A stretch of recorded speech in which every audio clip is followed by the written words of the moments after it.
So let's start with Tony Blair. Mm-hmm. When Blair was in opposition, when you joined him, how did you and he see Fleet Street? What was the purpose of the press as far as you were concerned in terms of getting to power? I think broadly we saw them as an obstacle. If you talk about the press, and the reason for that is because, remember when I was a journalist, particularly on the Mirror, a lot of my thinking about the press was born of having covered Michael Foot and, in particular, Neil Kinnock, who, Neil, I think, is a great guy who had a lot to offer, and the press ripped him apart. Now, that wasn't the only reason he lost. There were lots of reasons why campaigns are won and lost, but it's sure as hell a lot harder when you have a biased, tendentious... In fact, there's something I need to do before we carry on. I don't actually allow this rag in my house. So I don't see why I should have it anywhere near me when I'm talking to you. So I saw that, and that was not a lot better. Hang on, wait a second. You're going to love it when we get to this. The Telegraph was quite good today.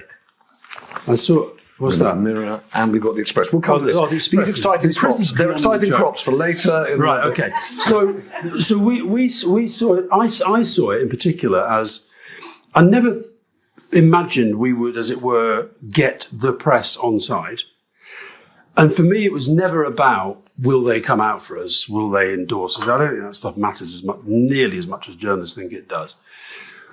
Where I saw the press as being significant as an obstacle was in the extent to which they can frame the terms in which the debate is taking place. So, as you know, sometimes I got into arguments with the BBC, and my argument with the BBC was never the view that the BBC was biased, or that it wasn't sort of fulfilling its remit as a public service broadcaster. My argument with the BBC was the extent to which, and I think this still happens, the extent to which it allows the framing of the debate to be set not by the public, not by the politicians, but by the press, which is biased. We have a very biased print media. So that's how I saw them. I think Tony saw them as, similar, but Tony was much more relaxed about... So, for example, as you know, famously we went to Australia, to the Hayman Island, to Murdoch's editors, and very unpopular decision within the Labour Party. But that was both of us saying, we are going to go and try and neutralise these people. Up until about 2000, we did, pretty good job in neutralising the Mail. They were still vile and they were still biased and what have you, but nothing like what they were before or what they've become since. And just for a moment, explain to people the Hayman Island trip, because I think it's really interesting. The perception is that it worked. That actually a certain proximity to the Murdoch press worked for Tony Blair and for the Labour Party. Do you think that's right? It depends what you mean by worked. Look... In your frame, neutralised it. Yeah, I think, but not necessarily just because of that visit. See, I always say about people say, the Sun came out for Labour and that was a big thing. The Sun came out for Labour because they worked out we were going to win. They knew we were going to win. And Murdoch doesn't like being on the side of the loser. Now, the Hayman, to those who, probably some of you won't have been born then, but the Hayman Island, we were invited by Murdoch to go to a conference in the Hayman Island where all of his editors were there, from all of his empire around the world. And it was controversial. I remember Bruce Grocott, who was Tony's PPS, he was begging us not to do it. And Neil Kinnock, you read my diaries, Neil Kinnock, we almost came to blows over it. And I remember Neil saying, this guy put a fucking light bulb inside my head. He was really getting enraged about it. Or was Neil inside the light bulb? I can't remember. And so that was quite, but the reason we did that, it wasn't just we were saying proximity, etc. We were capitalising on the fact that they were obviously seeing us in a different light. And that meant they recognised that the public was seeing us in a different light.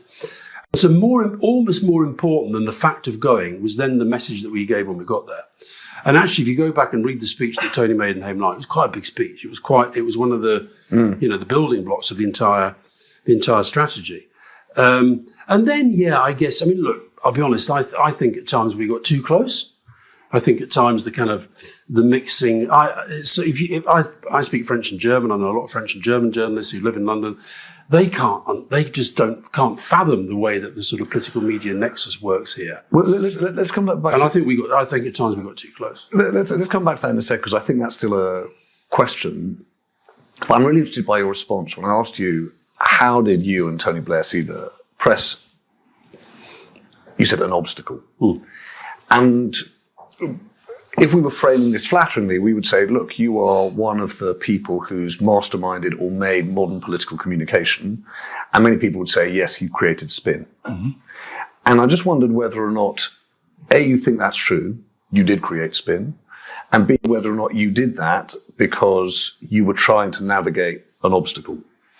No, I don't accept either of those things. And I'll tell you the thing about spin.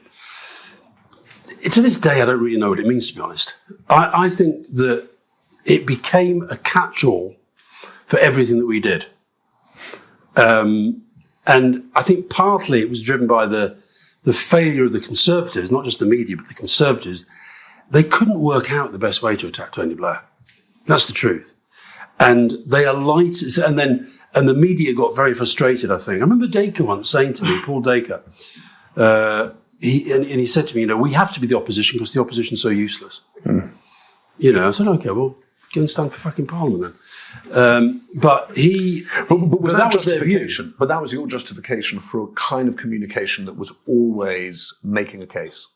Well, I think in modern politics, I think in modern anything, you have to make a case. About everything all of the time. Well, we live now, whether we like it or not, we live in a permanent conversation.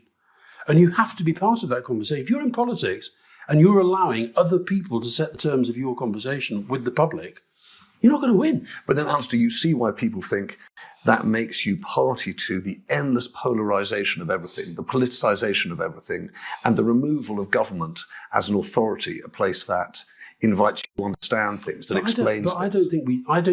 I think we were doing all of that, but not getting covered as a government that was doing that because the media became obsessed with the whole presentational side. To me, honestly, I was Tony's spokesman and director of communications, what have you. I reckon 20% of my time was about the press. Talking about the relationship. It was us talking about each other. Yeah, it was about 80% was about strategy. It was about what are we trying to do, how are we trying to do it, and how are we getting through to the public. I didn't give a shit about the press. I only cared about how we got a message to the public. Now, particularly in opposition, a lot of that is what you're doing through the media. You have to do that. And so this thing about spin, I think, became, I got built up as this kind of big figure, me and Peter Mandelson. And again, that was part of the Tortoise attack. Tony Blair doesn't stand for anything. He's got to be held up by these evil people, the devilized post and all that stuff. They couldn't work him out. And to this day, if you had Michael Howard up here now, he will tell you to his dying day that he was defeated they had cleverer, nastier, more evil people than we had. You can't get the fact that actually we had a political project led by somebody who knows how to lead. That's what's the problem with this lot today. They don't have any of that.